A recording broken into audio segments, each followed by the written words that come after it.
Okay, welcome to our lesson. So our lesson now is Introduction to Inverse Functions. So pag sinabi nating inverse functions, ang ibig sabihin nun ay kabaliktaran. Sa Tagalog, so that is kabaliktaran. Okay, so again, before we go on with the inverse function, so let's have first the basic. So again, our function is represented by f of x. So ayan ang representation ng function natin is f of x. So sabi natin dati, si f of x ay parang machine. So function works like a machine. Magpapasok tayo ng raw material, which are the domain, and then maglalabas siya ng product, which are the range. So example, ang ating raw material ay represented by x, so range will be produced and that will be represented by y. Example, so example, we have here function of x is equal to 2x plus 1. So, halimbawa, ipasok natin yung ating raw material which is 2. So, ipapasok natin si 2 sa ating function machine. So, that will be f of 2 is equal to 2 times 2 plus 1. So, 2 times 2, we have 4 plus 1. So, that is equal to 5. So, nung ipasok natin yung 2, ang product natin ay 5. So, ganyan gumagana yung function machine natin. So, our raw material is 2 and our product is 5. Okay, let's have another one. Halimbawa, magpasok tayo ng another raw material which is 3. So, ipasok natin kay function machine. So, that will be f of 3 is equal to 2 times 3 plus 1. 2 times 3 is 6 plus 1 we have 7. So, ang naging produkto niya ay 7. So, pinasok natin ang raw material natin which is 3. Nag-produce siya ng product which is 7. So, ganyan gumagana yung ating function. So, now, kailan naman sasabing inverse function? So, kailan siya magiging inverse function? So, sabihin mo siyang inverse function kung yung 5 naman ang ipapasok natin as our raw material. So, ipapasok natin yung 5 sa ating function machine. Kailangan ma-produce naman niya yung 2. So, ipapasok natin yung 7. Kailangan ma-produce niya yung 3. Kaya nga tinawag na inverse. Diba? From 2, lalabas ang 5. Ang kabaliktaran niyan, from 5, lalabas ang 2. So, from 3, lalabas ang 7. Ang kabaliktaran niya, from 7, kailangan lumabas ang 3. So, paano natin gagawin? So, kukuha ngayon tayo ng inverse function. So, paano ang inverse function?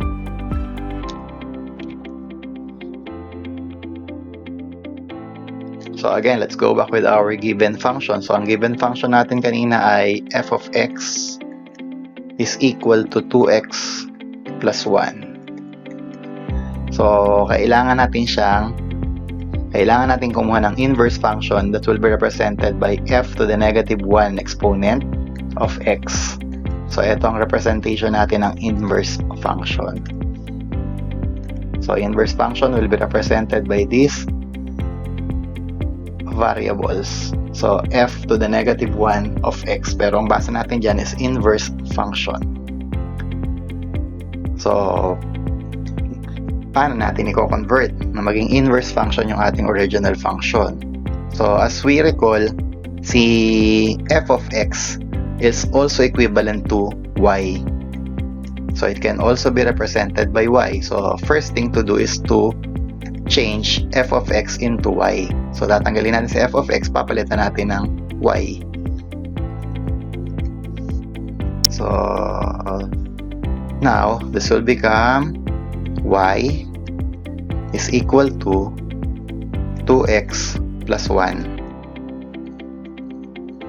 And then next we will transpose 1 because we need to solve x. So solve natin si x. So we will transpose 1 and that will become y minus 1 is equal to 2x.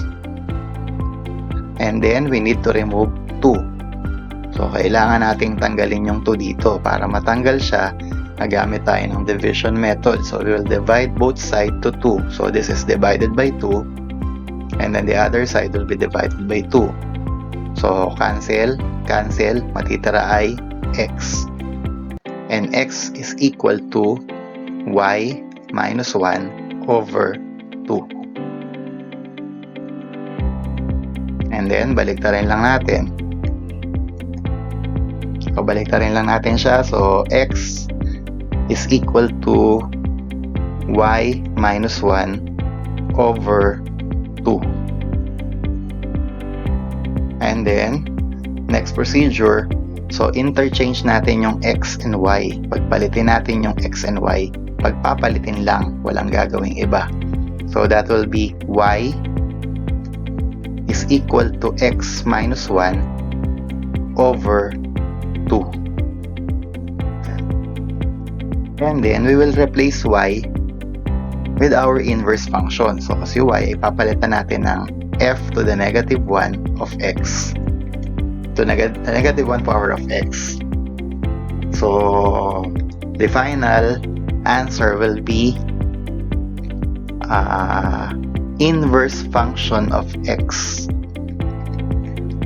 is equal to x minus 1 over 2. So that will be our inverse function.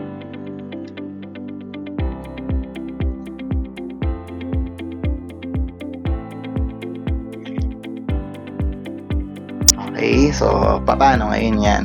So natin gagamitin yung inverse function natin ngayon. So again, ang original function natin ay si f of x is equal to 2x plus 1. Then ang ating inverse function ay inverse function of x is equal to x minus 1 over 2.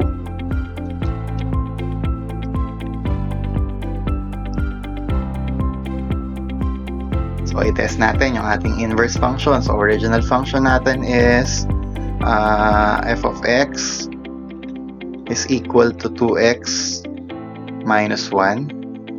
Then ang ating inverse function ay inverse function of x is equal to x minus 1 over 2. So, nung ipasok natin kanina yung 2 dito sa ating function machine, di ba, pinasok natin yung 2, nag-produce siya ng 5. Nung ipasok natin ng 3, nag-produce siya ng 7. So ngayon babalik na rin natin. Papasok natin yung 5 doon at saka yung 7 kay inverse function. So unahin natin si 5. So that will be inverse function of 5 is equal to 5 minus 1 over 2. 5 minus 1 is 4 over 2. 4 divided by 2 is equal to 2.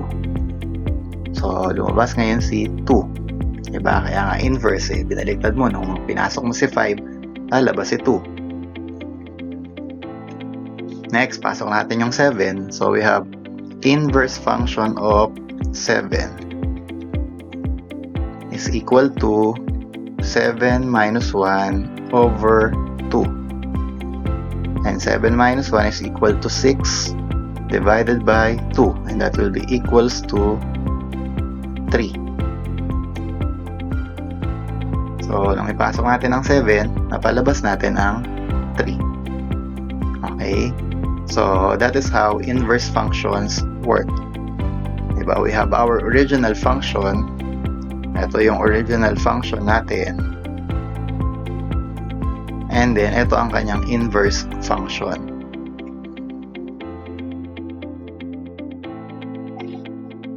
Okay, so kaya siya tinawag na inverse function. Okay, let's have now another example.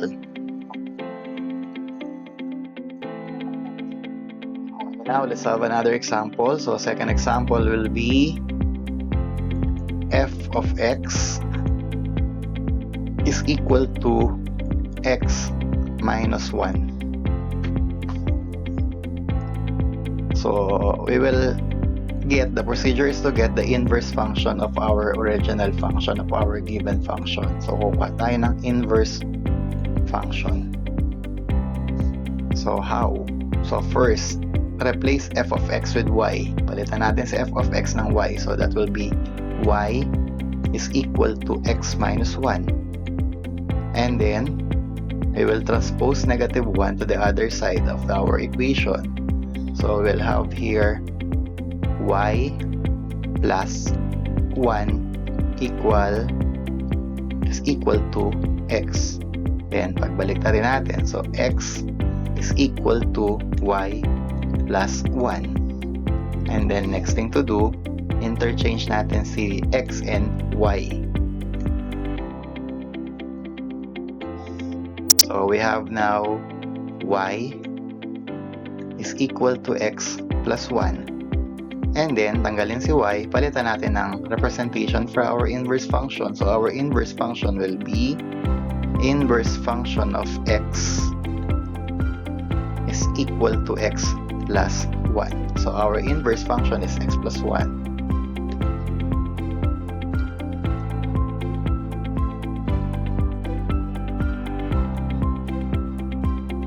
So, ang inverse function natin ay x plus 1. So, in this case,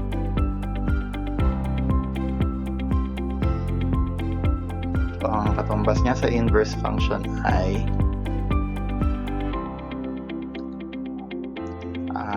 x plus 1. So, paano natin malalaman kung tama yan? So, kailangan natin i-check.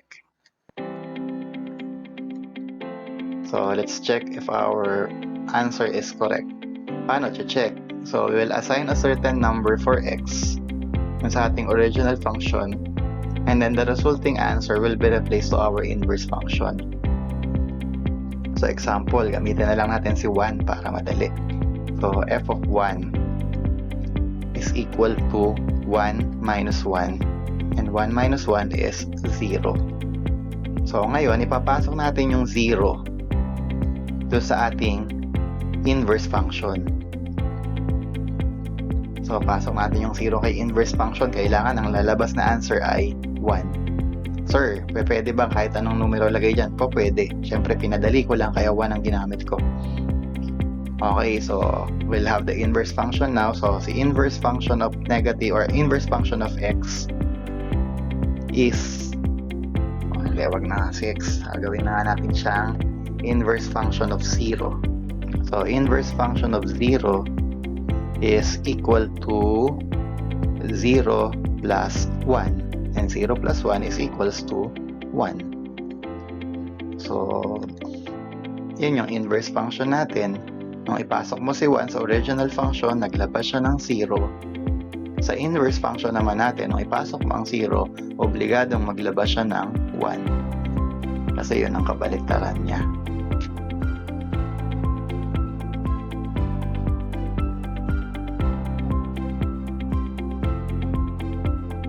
Okay, let's proceed.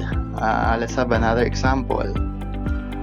So, example number 3. So, we have f of x is equal to 1 half x plus 5. So, f of x is equal to 1 half x plus 5. So, kukuha tayo ng inverse function of x. So, So, ayan ang ating kailangan. So, again, procedure, replace f of x with y. So, that will be y equals 1/2 x plus, hindi na siya 1/2 x. Tama, 1/2 x plus 5. And then, bring 5 to the other side. So, dali mo sa kabila si 5. So, that will be y minus 5 is equal to 1/2 x. Ang kailangan ngayon natin dito ay mawala yung 2. Kailangan mawala si 2 para matira lang yung x. So, para mawala si 2, i-cross multiply natin. So, kung wala tayong denominator, automatically, we will assign 1 as our denominator. So, sa term na walang denominator, we'll assign 1. So, y minus 5 times 2. So, that will be 2 times y minus 5. Pinakita ko muna. Hindi ko muna sinolve. Okay, and then, sa kabila naman, 1 times 1 is 1 times x. So, x na lang ang matitira. And then, distributive property. So, multiply si 2 kay y and then multiply si 2 kay 5. So, distributive property of multiplication over addition. So, that will be 2 times y, we have 2y. Minus 2 times 5, we have 10. Is equal to x. And then, pagpalitin natin ng pwesto, so we'll have here x is equal to 2y minus 10.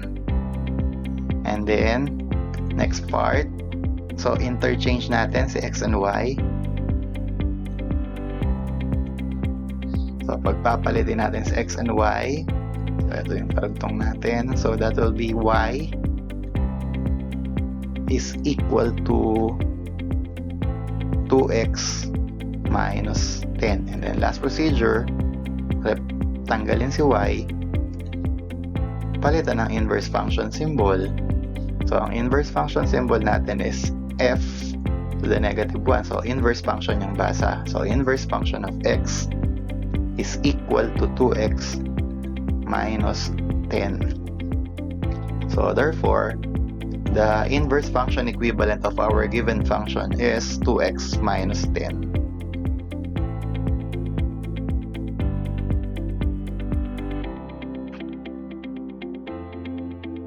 Okay, so let's do now the checking. So, checking tayo.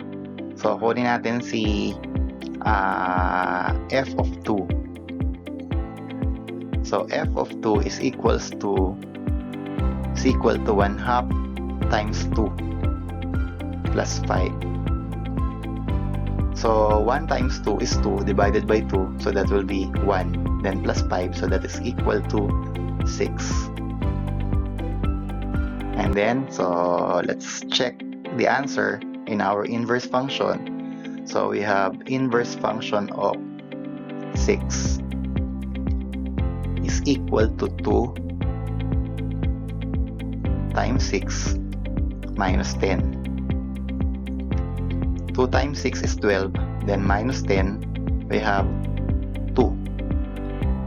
So, tama lang siya, di ba? From 2, in our original function, na-produce natin ang 6. In our inverse function, from 6, kailangan mo-produce natin si 2. So, inverse function. Okay, next. Let's have another one. So, let's have another example here. So, we have function of x is equal to 4x. So, function of x is equal to 4x. So, we have here y is equal to 4x. And then, over 4. So, cancel. So, we have x equals y over 4. Binaliktad ko na. And this will be y is equal to x over 4. And then the final answer will be inverse function of x is equal to x over 4. And then, so let's do the checking.